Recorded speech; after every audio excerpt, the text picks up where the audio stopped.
Overwatch's hero roster is forever expanding. New unique heroes that have even more unique playstyles are added every other season. With this comes some problems. What if the hero is way too strong or way too weak? What if their abilities don't work as intended? With Lifeweaver upon initial release, we saw that he was way too weak and he had to get a major buff in order to be, well, playable, I suppose. I can't stress how bad he was at launch. That was a dark time. In the case of Illari, yes, it's pronounced that way. She's Spanish, so the double L turns into Y. She was too strong. So now she's been nerfed and is in a really good place now she's available to play in comp. She can still heal and damage a bunch, but it's not so much that she's basically unkillable. Her ult no longer goes through shields now, thank God, but that doesn't mean it's now a bad ult. No, you can still get a ton of value out of this ult. Hell, you can still get a ton of value out of Illari, and in this video I'm going to show you exactly how to do this, from playstyle to positioning. By the end of this video, you'll know how to be an absolute menace when playing Illari. But first, I'm going to ask you to subscribe and leave a like on this video, as I want to continue making Overwatch 2 related content that's not only entertaining, but educational too. First things first.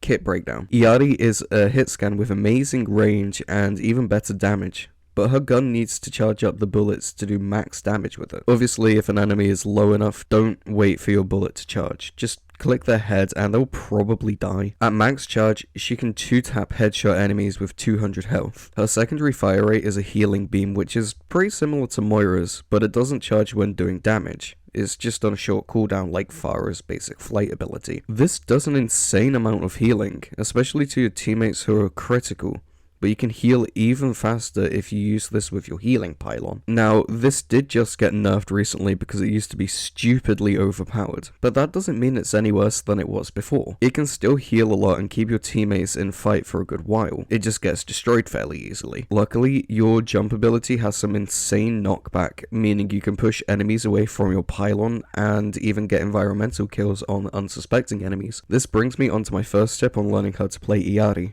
and that's to think about not only your positioning, but your equipment's positioning too. As I mentioned before, Illari's gun has a lot of range, but her healing beam is more of a mid-range thing, so playing behind your teammates is a very smart thing to do. Yes, making the off angles can be handy to charge up your ult and get some nice picks onto the enemy supports, but remember that you're playing a support hero. Don't be a TikTok Illari. Heal your teammates if they need it. A smart thing to do is place your turret one side of the fight. Let's say, for example, the left side of your team, and then go and fight on the other side of your team. That way you can heal and damage at the same time. If you ever position yourself slightly too far forward, you can always use your jump to fall back, as it moves both you and the enemy because of the insane knockback it has. My second tip on learning how to play Illari is to think about what you want to do with your ult. You have a little bit of time to shoot Captive Sun after you use it, so use this time wisely to think about who you want to kill with it. Aim to hit most of the squishier enemies, like the supports in the backline, because 9 times out of 10 it's a guaranteed kill. As I mentioned before, it can't go through shields anymore due to the nerfs she got recently,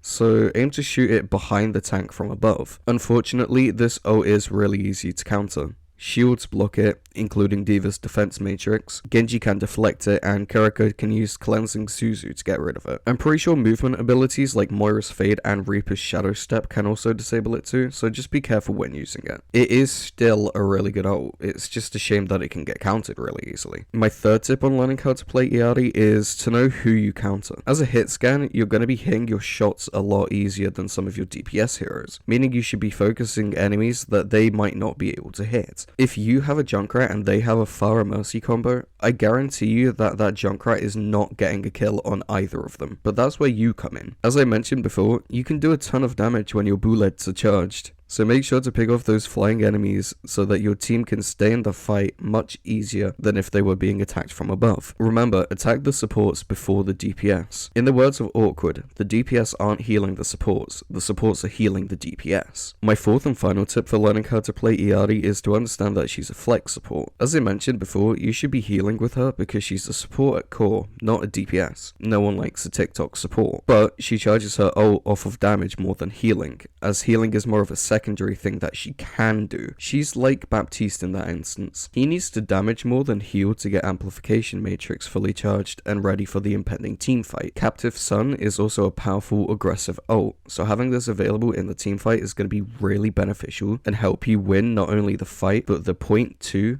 and in turn maybe the entire game. And that just about does it for my guide to learning how to play Illari. Now, it can be difficult to know what to do when playing her because you're constantly fighting yourself. A bit like Harry Osborn and the Green Goblin mask. Part of you wants to deal damage because she can secure kills so easily, but you need to remember that you're a support and should heal your team when they need it. But you find the most value in playing aggressively and getting kills. This doesn't mean she's a hard hero to play, no, she's actually quite the opposite. She's really fun and has a good range of abilities. She can just be a bit conflicting. Should you learn her? Yes, absolutely. She's a great support and the recent nerfs haven't made her unplayable, they've actually made her balanced. Will this change?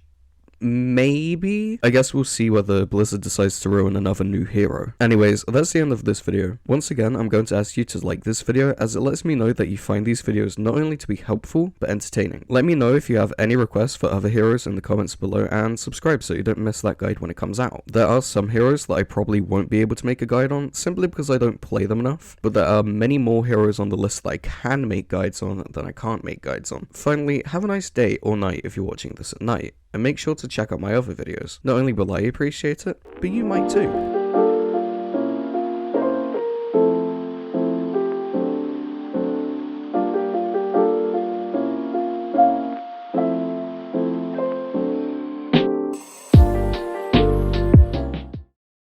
Aliens, they will know my power. I need more bullets! I need more bullets! I need more bullets! I need more bullets! Bigger weapons! Bigger weapons! Bigger weapons!